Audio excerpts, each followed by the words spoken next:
Welcome to wishful ಅಡುಗೆ ಮನೆ. ಇವತ್ತು ಜೋಳದ ಹಿಟ್ಟು ತಗೊಂಡಿದ್ಯಾ ಪ್ರತಿಭಾ? ಅದರಿಂದ ಏನ್ ಮಾಡ್ತೀಯಾ? ಇವತ್ತು ನಾವು ಜೋಳದ ಹಿಟ್ಟಿಂದ ಉತ್ತರ ಕರ್ನಾಟಕದ ಸ್ಪೆಷಲ್ ಜೋಳದ ರೊಟ್ಟಿ, ಮೃದುವಾಗಿ ಬಾಯಲ್ಲಿಟ್ರೆ ಕರಗೋ ಥರ ಅಷ್ಟು ಸಾಫ್ಟ್ ಆಗಿ ಟಮ್ ಅಂತ ಉಬ್ಬೋ ರೊಟ್ಟಿನ ಯಾವ ಥರ ಮಾಡೋದು ಅಂತ ನೋಡೋಣ ಆಶಾ.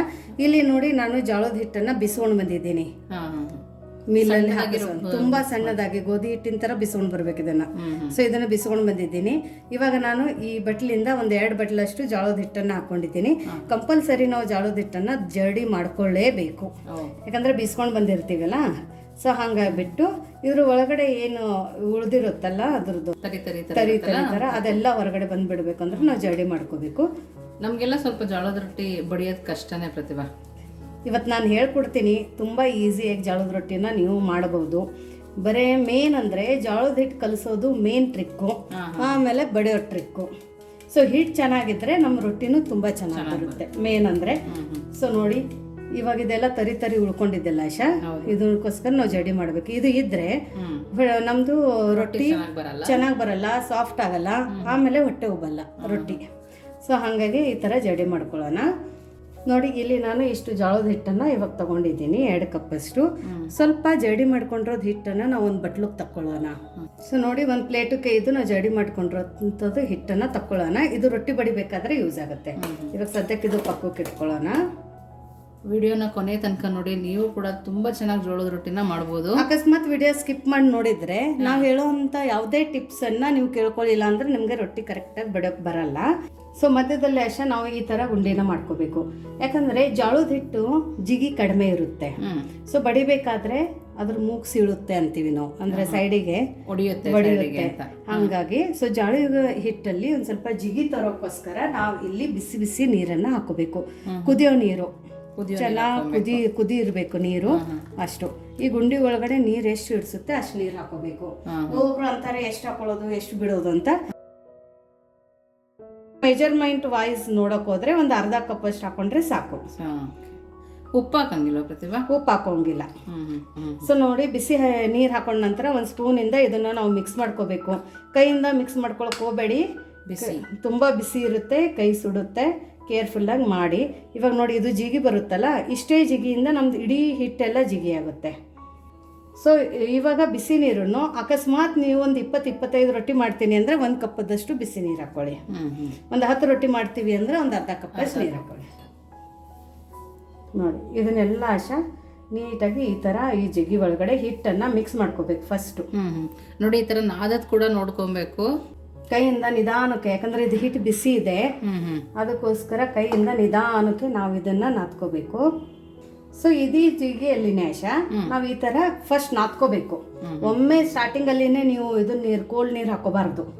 ಸೊ ಇದೀ ಜಿಗಿಯಲ್ಲಿ ಇದು ಫುಲ್ ಹಿಟ್ಟನ್ನ ಮಿಕ್ಸ್ ಮಾಡ್ಕೋಬೇಕು. ಈ ತರ ನೋಡಿ, ಜಿಗಿ ಯಾವ ತರ ಇರ್ಬೇಕಂದ್ರೆ ಇಲ್ಲಿ ಉಂಡೆ ಮಾಡಿದಾಗ ಬಂದಿರ್ಬೇಕು. ಆ ತರ ಗಂಟು ತರ ಬರಬೇಕು. ನೋಡು, ಈ ತರ ಅಂದ್ರೆ ಇವಾಗ ನಮ್ದು ರೊಟ್ಟಿ ಚೆನ್ನಾಗಿ ಬರುತ್ತೆ, ರೊಟ್ಟಿ ಚೆನ್ನಾಗಿ ಜಿಗಿ ಹಿಡಿಯುತ್ತೆ ಅಂತ. ಇವಾಗ ನಾನು ಇಲ್ಲಿ ಕೋಲ್ಡ್ ನೀರನ್ನ ತಗೊಂಡಿದ್ದೀನಿ. ಸ್ವಲ್ಪ ಸ್ವಲ್ಪ ನೀರು ನೋಡು, 1-2 ಸರ್ತಿ ಇಷ್ಟಿಷ್ಟೇ ನೀರನ್ನ ಹಾಕೊಂಡು ನಾವು ಇದನ್ನ ಸ್ವಲ್ಪ ಸ್ವಲ್ಪ ಈ ತರ ಮಿತ್ಕೋಬೇಕು. ಕೈಯನ್ನ ಪ್ರೆಸ್ ಮಾಡಿ ಮಿತ್ಕೊಬೇಕು. ಹೌದು ನೋಡಿ, ಇವಾಗ 1 ಸರ್ತಿ ನೀರು ಹಾಕಿದ ನಂತರ ನಾವು ಹಿಂಗೆ ಮಿಕ್ಸ್ ಮಾಡ್ಕೊಂಡಿವಲ್ಲ, ಅವಾಗ ಇನ್ನೊಂದು ಸರ್ತಿ 2 ಸರ್ತಿ ಈ ಥರ ಹೀಗೆ ಇಷ್ಟಿಷ್ಟೇ ನೀರು ಹಾಕೊಳ್ಳೋದು. ಆಮೇಲೆ ಮತ್ತೆ ಇದನ್ನು ಈ ಥರ ಮಿತ್ಕೊಳ್ಳೋದು. ಸ್ವಲ್ಪ ಜೋರು ಹಾಕಿ ನಾದ್ಕೊಳ್ಳಿ. ನೋಡಿ, ಇದೇ ಥರ ನಾದ್ಕೊಬೇಕು. ಹೌದು. ಸೊ ನೋಡಾಶ, ಇವಾಗ ಇದೆಲ್ಲಾನು ನಾವು ಈ ಥರ ಒಂದು ಸರ್ತಿ ಈ ಥರ ಉಂಡೆನ ಮಾಡ್ಕೊಳ್ಳೋಣ. ಇನ್ಮೇಲೆ ಈ ಥರ ಉಂಡೆ ಮಾಡಿಕೊಂಡು ಇದಕ್ಕೆ ಅಟ್ಲೀಸ್ಟ್ 1 ನಿಮಿಷದ ತನಕ ಆದರೆ ನಾವು ಇದನ್ನು ಮಿದಿಬೇಕು. ಹೆಂಗೆ ಮಿದಿಬೇಕು ಅಂದರೆ, ಇವಾಗ ಈ ಥರ ಉಂಡೆ ಮಾಡಿಕೊಂಡು ಎಲ್ಲ ಹಿಟ್ಟನ್ನು ತಗೊಂಡು ನೀರು ಇಷ್ಟು ನೀರು ತಗೊಂಡು ಹಾಕೊಂಡು ಆಮೇಲೆ ಮಿದಿಬೇಕು. ಈ ಹದಡಿನ ಯೂಸ್ ಮಾಡಿಬಿಟ್ಟು ನಾವು ಇದನ್ನು ಈ ಥರ ಮಿದಿಬೇಕು. ಇದೇ ಥರ ನೋಡಿ, ಹಿಂಗೆ ಪ್ರೆಸ್ ಮಾಡ್ತಾ ಮಾಡ್ತಾ, ನಿಮ್ಗೆ ಹಿಂಗೆ ಬರಲ್ಲ ಅಂದರೆ ಹಿಂಗೆ ಇಟ್ಬಿಟ್ಟು ನೀವು ಈ ಥರ ಇದನ್ನು ನೀಟಾಗಿ ನೋಡಿ, ಎಲ್ಲದನ್ನು ಇದೇ ಥರ ಕಲಿಸ್ಕೊಂಡ್ರೆ ತುಂಬ ಚೆನ್ನಾಗಿ ಬರೋದು ರೊಟ್ಟಿ. ಈ ಥರ ನೋಡಿ, ಇವಾಗ ಇದು ಇನ್ನೂ ಗಟ್ಟಿ ಇದೆ, ಹಿಟ್ಟು ನಮ್ದು ರೆಡಿ ಆಗಿಲ್ಲ ರೊಟ್ಟಿಗೆ. ಹಾಗಾಗಿ ಇದು ಹಿಟ್ಟು ಇನ್ನೂ ಫುಲ್ ಸಾಫ್ಟ್ ಆಗಬೇಕು. ಮತ್ತೆ ಒಂದು ಸರ್ತಿ ನೀರನ್ನು ಹಾಕೊಂಡು ಮತ್ತೆ ಸ್ವಲ್ಪ ನೀರು ಹಾಕಿ ಕಲಿಸ್ಕೊಬೇಕಾ? ಹೌದು, ಇದೇ ಥರ ನೋಡಿ, ಈ ಥರ ನಾವು ಇದನ್ನು ಮಿತ್ಕೋಬೇಕು. ಕೈಯಲ್ಲಿ ನಿಮಗೆ ಗೊತ್ತೇ ಆಗ್ಬಿಡುತ್ತೆ ಹಿಟ್ಟು ಹಿಡಿದಾಗ, ಓ ಇದು ಇವಾಗ ರೊಟ್ಟಿಗೆ ರೆಡಿ ಆಗಿದೆ ಹಿಟ್ಟು ಅಂತ. ಅಷ್ಟು ಕೈಯಲ್ಲಿ ಬೆಣ್ಣೆ ಥರ ಸಾಫ್ಟ್ ಆಗುತ್ತೆ. ಒಂದ್ಸರ್ತಿ ನೀಟಾಗಿ ಮಿತ್ಕೊಂಡಿದ್ರೆ ನಮಗೆ ಮತ್ತೆ ಮತ್ತೆ ಪದೇ ಪದೇ ಇಷ್ಟು ಮಿತ್ಕೊಳ್ಳೋದು ಬೇಕಾಗಿಲ್ಲ. ಒಂದು 5 ನಿಮಿಷ ಚೆನ್ನಾಗಿ ಮಿತ್ಕೊಬೇಕಲ್ಲ. ಹೌದು, ನೋಡು ಈ ಥರ ಆಗಿದೆ. ಬಟ್ ಇನ್ನೊಂದು ಸರ್ತಿ ನೀರನ್ನು ಹಾಕೋಬೇಕು. ತುಂಬ ಗಟ್ಟಿ ಹಿಟ್ಟನ್ನು ಆಶಾ ನಾವು ಮಿತ್ಕೊಂಡಿದ್ರೆ ಗೋಧಿ ಹಿಟ್ಟಿನ ಥರ ಅವಾಗ ರೊಟ್ಟಿ ಗಟ್ಟಿ ಬರುತ್ತೆ, ಸಾಫ್ಟ್ ಆಗಲ್ಲ. ಇವತ್ತು ನಾವು ಈ ಮಾಡಿರೋದು ರೊಟ್ಟಿ ನೀವು ಇವಾಗ ಮಾಡಿದ್ರೆ ನಾಳೆ ಬೆಳಗ್ಗೆ ತನಕನೂ ಸಾಫ್ಟ್ ಇರುತ್ತೆ. ಸೇಮು ಚಪಾತಿ ಥರ. ಒಂದೇ ಕೈಲೇ ಮಿತ್ಕೊಳ್ಳಿ ಸಾಕು, 2 ಕೈ ಬೇಕಂತೇನಿಲ್ಲ. ಇವಾಗ ಹಿಟ್ಟನ್ನು ಮಿತ್ಕೊಂಡ ನಂತರ ಆಶಾ ನಾವು ಇದನ್ನು ಈ ಥರ ಉಂಡೆನ ಮಾಡ್ಕೊಳ್ಳೋಣ. ಸ್ವಲ್ಪ ಕೈಗೆ ನೀರು ಹಚ್ಕೊಂಡು ಈ ಥರ ಮಾಡ್ಕೊಳ್ಳೋಣ. ಮಾಡಿಕೊಂಡು ಇದರದ್ದು ಮುಂದಿನ ಸ್ವಲ್ಪ ಉಂಡೆ ನೀವು ಚಪಾತಿಗೆಲ್ಲ ತಗೋತೀರಲ್ಲ ಅದಕ್ಕಿಂತ ಸ್ವಲ್ಪ ಜಾಸ್ತಿ ಇದಿಟ್ಟು ತಗೊಂಡು, ಯಾಕಂದ್ರೆ ನಮ್ದು ಹೆಂಚು ದೊಡ್ಡದಾಗಿದೆ, ಹಾಗಾಗಿ ನಾನು ಇದು ಉಂಡೆನ ದಪ್ಪದಾಗಿ ತಗೊಂಡಿರೋದು. ಸೊ ಇಷ್ಟು ತಗೊಂಡು ಇದು ಮಿಕ್ಕಿರೋದನ್ನ ಇಲ್ಲಿ ಸೈಡಿಗೆ ಇಟ್ಕೊಂಡು ಬಿಡೋಣ. ಇವಾಗ ಇದಕ್ಕೆ ಒಂದು ಸ್ವಲ್ಪ ನೀರದ ಕೈನ ಹಚ್ಕೊಂಡು ಮತ್ತೆ ಅದೇ ಥರ ಮಿತ್ಕೊಳ್ಳೋದು ಅನ್ನೋದು. ನಾವು ಮತ್ತೆ ರೊಟ್ಟಿ ಮಾಡಕ್ಕೆ ತಗೊಂಡಾಗ್ಲೂ ಮಿತ್ಕೊಬೇಕಲ್ಲ. ಇಷ್ಟೇನೆ, ಸ್ವಲ್ಪ ಒಂದ್ಸರ್ತಿ ಹಿಂಗೆ ಕೈನ ಹಾಕೊಂಡು ಮಿತ್ಕೋಬೇಕು ಅಷ್ಟೇ, ನೀರಿನ ಕೈನ ಹಚ್ಕೊಂಡು. ಇವಾಗ ಇದನ್ನು ಉಂಡೆ ಮಾಡ್ಕೋಬೇಕಂದ್ರೆ ಒಂದು ಸ್ವಲ್ಪ ಇಲ್ಲ ಅಂಗೈಗೆ ನೀರನ್ನು ಹಚ್ಕೊಂಡು ನಾವು ಈ ಥರ ಮಾಡ್ಕೋಬೇಕು. ನೋಡಿ ಈ ಥರ ಕಟ್ ಮಾಡಿ ಒಂದು ಸ್ವಲ್ಪ ಪೋರ್ಷನನ್ನು ತಕ್ಕೊಳ್ಳೋಣ. ಆಮೇಲೆ ಇದನ್ನು ಈ ಥರ ಉಂಡೆ ಮಾಡ್ಕೊಳ್ಳೋಣ.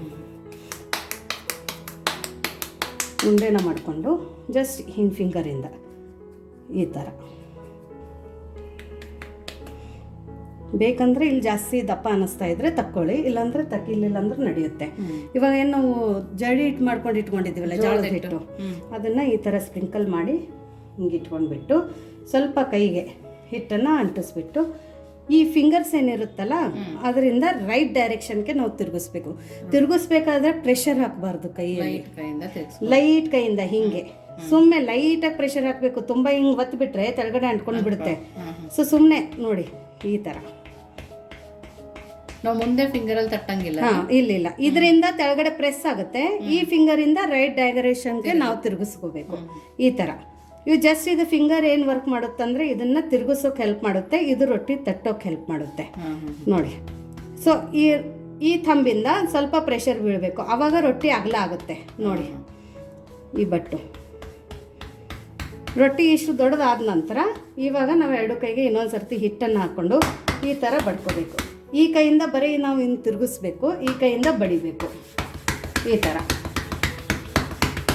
ಇವಾಗ ನಾವು 2 ಕೈಲೇನು ರೊಟ್ಟಿ ಬಡಿಬೇಕಾದ್ರೆ ಆಶಾ ಇವಾಗ ಫಿಂಗರ್ಸಿಂದ ಹೆಲ್ಪ್ ಆಗುತ್ತೆ ಇಲ್ಲಿ ಮುಂದೆ. ಆವಾಗ ಈ ಫಿಂಗರ್ಸಿಂದನೇ ನಾವು ಇಲ್ಲಿ ರೊಟ್ಟಿನ ಬಡಿಬೇಕು, ಆವಾಗ ಇದನ್ನು ಯೂಸ್ ಮಾಡೋಂಗಿಲ್ಲ. ಸೊ ಇದು ಟ್ರಿಕ್ಸು. ನೀವು ಇಷ್ಟು ಕಲ್ಕೊಂಡ್ರೆ ಸಾಕು ನಿಮ್ಗೆ ರೊಟ್ಟಿ ಬಂದ್ಬಿಡುತ್ತೆ. ಇವಾಗ ಫಿಂಗರಿಂದಾನೇ ನಾವು ಹಿಂಗೆ ಬಡಿಬೇಕು, ಬರೀ ಎಡ್ಜಸ್ಗೆ ಮಾತ್ರ ಬಡಿಬೇಕು, ಮಧ್ಯದಲ್ಲಿ ಬಡಿಯೋಂಗಿಲ್ಲ ನೋಡಿ. ಇಷ್ಟೇನೆ. ಈ ಥರ ಮುಗಿಸಿಳುತ್ತಲ್ಲ ಅದನ್ನು ಇಲ್ಲಿ ನಾವು ಹಿಂಗೆ ಜಾಯಿಂಟ್ ಮಾಡ್ಕೋಬೇಕು. ರೊಟ್ಟಿ ಈ ಥರ ಸೀಳಬಾರ್ದಂತಾನೆ ನಾವು ಜಿಗಿ ಹಾಕೋಬೇಕು. ನಮ್ದು ಇದು ರೊಟ್ಟಿ ರೆಡಿ ಆಯಿತು.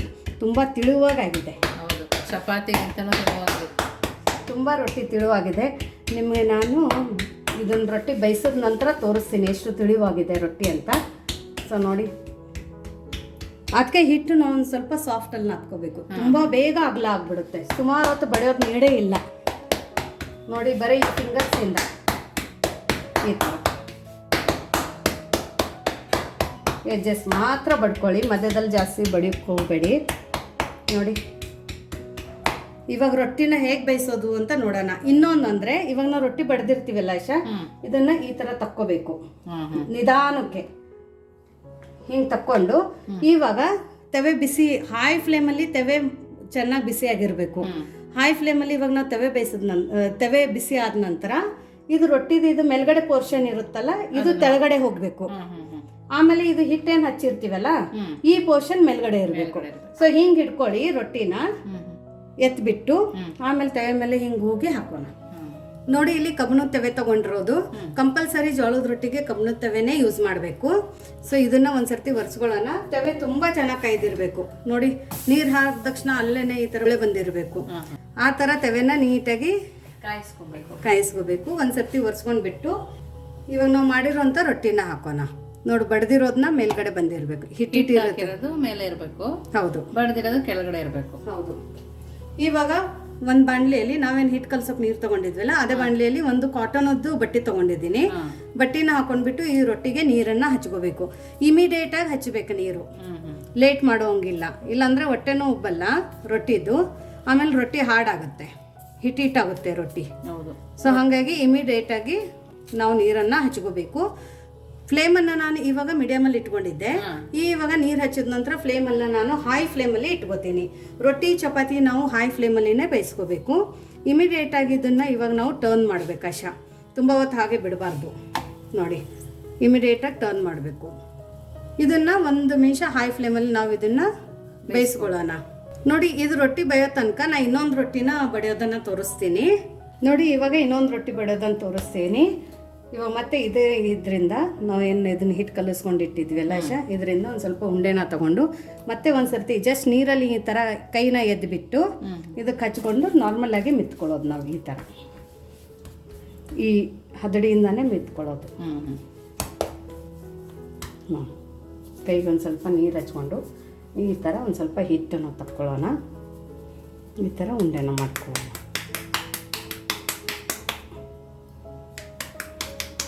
ಮತ್ತು ಇವಾಗ ಇಲ್ಲಿ ನೋಡಿ ಜೋಳದ ಹಿಟ್ಟನ್ನು ಹಾಕ್ಕೊಳ್ಳೋಣ. ಇಟ್ಬಿಟ್ಟು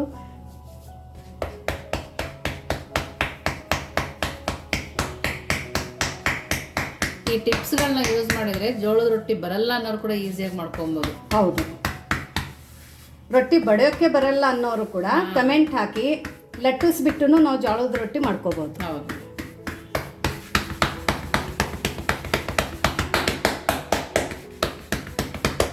ನೋಡಿ, ಈ ರೊಟ್ಟಿನೂ ಬಡ್ದು ಇವಾಗ ರೆಡಿಯಾಗಿದೆ.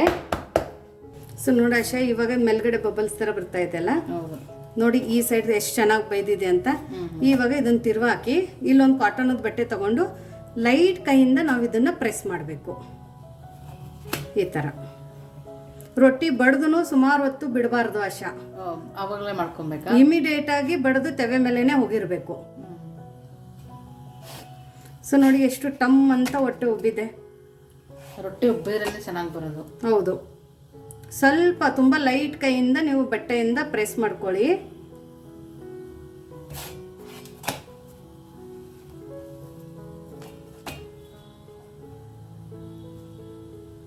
ನೋಡಿ,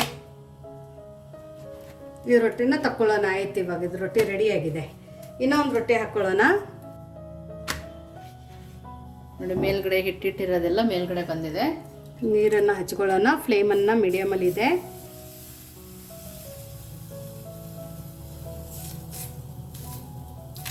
ನೀಟಾಗಿ ನೀರನ್ನು ಹಚ್ಕೊಳ್ಳಿ. ಇವಾಗ ಹೈ ಫ್ಲೇಮ್ ಮಾಡ್ಕೊಳ್ಳೋಣ. ಮೇಲ್ಗಡೆ ನೀರದ್ದು ಕಲರ್ ಚೇಂಜ್ ಆದಾಗ ಇಮಿಡಿಯೇಟಾಗಿ ಟರ್ನ್ ಮಾಡ್ಕೋಬೇಕು. ಕೈಯಿಂದ ಬರಲ್ಲ ಅನ್ನೋರು ಮಚ್ಚೆ ಕೈಯಿಂದನೂ ಟರ್ನ್ ಮಾಡ್ಕೊಳ್ಳಿ. ನೋಡಿ ನೋಡಿ ಎಷ್ಟು ಚೆನ್ನಾಗಿ ಬಂದಿದೆ. ಇದನ್ನು ಸಹ ಆಶಾ ನಾವು ಹೈ ಫ್ಲೇಮಲ್ಲಿ ಬೇಯಿಸ್ಕೊಳ್ಳೋಣ. ಸೊ ನೋಡಿ, ಇದನ್ನು ರೊಟ್ಟಿ ಇವಾಗ ಈ ಸೈಡ್ ಟರ್ನ್ ಮಾಡಿ ನೋಡಿ, ಇದು ಬೈದಿದೆ ನೋಡಿ ಆಶಾ. ಇವಾಗ ಇಮಿಡಿಯೇಟಾಗಿ ನಾವು ಒಂದು ಬಟ್ಟೆಯಿಂದ ಲೈಟಾಗಿ ಈ ಥರ ಪ್ರೆಸ್ ಮಾಡ್ಕೊಳ್ಳೋಣ. ಹಿಂಗೆ ಪ್ರತಿ ಸಲ ಒಂದು ಸ್ವಲ್ಪ ಟರ್ನ್ ಮಾಡಿ ಮಾಡಿ ನಾವು ಪ್ರೆಸ್ ಮಾಡಬೇಕು. ನೋಡಿ ಯಾವ ಥರ ಉಬ್ಬಿದೆ ರೊಟ್ಟಿ. ಎಲ್ಲ ರೊಟ್ಟಿನೂ ಇದೇ ಥರ ಉಬ್ಬುತ್ತೆ ಆಶಾ. ನಾವು ಕಲಿಸ್ಕೊಳ್ಳೋದು ಕರೆಕ್ಟ್ ಇರಬೇಕು, ಬಡಿಯೋದು ಕರೆಕ್ಟ್ ಇರಬೇಕು. ಸೊ ಇವಾಗ ನಿಮಗೆ ಈ ರೊಟ್ಟಿ ಎಷ್ಟು ಸಾಫ್ಟ್ ಆಗಿದೆ ಅಂತ ತೋರಿಸ್ತೀನಿ. ಸೊ ನೋಡಿ, ನಮ್ಮ ರೊಟ್ಟಿ ಮಾಡ್ಕೊಂಡು ರೆಡಿ ಆಗಿದೆ ನೋಡಾಶಾ. ಇವಾಗ ತೋರಿಸ್ತೀನಿ ಎಷ್ಟು ಸಾಫ್ಟ್ ಆಗಿದೆ ಅಂತ ರೊಟ್ಟಿ. ನೋಡಿ, ಒಂದೇ ಕೈಯಲ್ಲಿ ಮುಟ್ಟಿಗೆ ಆಗುತ್ತೆ ಅಷ್ಟು ಸಾಫ್ಟ್ ರೊಟ್ಟಿ ಆಗಿದೆ, ಅಷ್ಟು ಚೆನ್ನಾಗಿ ರೊಟ್ಟಿ ಆಗಿದೆ. ನಾವು ಕಟ್ ಮಾಡಿದ್ರು ಪದರ್ ಪದರ್ ಬಂದಿರುತ್ತೆ. ನೋಡಿ, ತುಂಬಾನೇ ಸಾಫ್ಟ್ ಆಗಿದೆ. ಎಷ್ಟು ಪದರ್ ಪದರ್ ರೊಟ್ಟಿ ಆಗಿದೆ. ತುಂಬ ಚೆನ್ನಾಗಿ ರೊಟ್ಟಿ ಆಗಿದೆ. ನಿಮಗೆ ಈ ರೊಟ್ಟಿ ರೆಸಿಪಿ ಹೇಗೆ ಅನ್ನಿಸ್ತು ಅಂತ ಕಮೆಂಟ್ ಮೂಲಕ ತಿಳಿಸೋದನ್ನು ಮರಿಬೇಡಿ. ಇನ್ನೂ ನಮ್ಮ ಚಾನೆಲ್ನ ಲೈಕ್ ಮಾಡಿಲ್ಲ ಅಂದರೆ ಲೈಕ್ ಮಾಡಿ, ಶೇರ್ ಮಾಡಿಲ್ಲ ಅಂದರೆ ಶೇರ್ ಮಾಡಿ, ಸಬ್ಸ್ಕ್ರೈಬ್ ಮಾಡಿಲ್ಲ ಅಂದರೆ ದಯವಿಟ್ಟು ಸಬ್ಸ್ಕ್ರೈಬ್ ಆಗಿ. ವಿಶ್ ಫುಲ್ ಅಡುಗೆ ಮನೆಗೆ. Thank you.